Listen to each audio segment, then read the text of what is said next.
جب یقین ٹوٹتا ہے تو سب سے پہلے زبان خاموش ہو جاتی ہے۔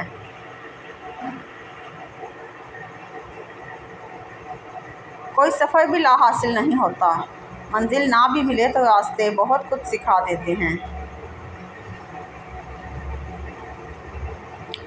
شخصیت میں عاجزی نہ ہو تو معاملات میں اضافہ علم کو نہیں بلکہ تکبر کو جنم دیتا ہے۔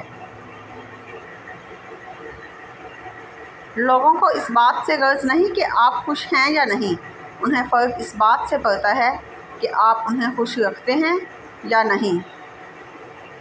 ہر مسئلے کے لیے کوئی نہ کوئی حل ضرور ہوتا ہے اور اسی حل کی موجودگی کے احساس کا نام امید ہے۔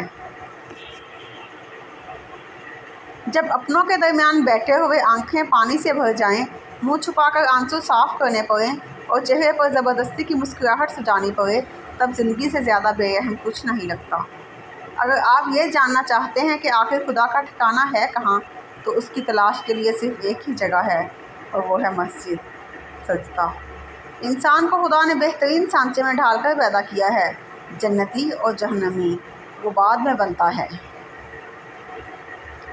جہاں پانی دیکھو وہاں سبزہ ہوگا، اسی طرح جہاں آنسو ہوں گے وہاں رحمت ہوگی۔ مولانا جلال الدین رومی۔ ایک اچھا آدمی کسی سے شکایت نہیں کرتا، وہ دوسروں کے عیبوں کی طرف نہیں دیکھتا۔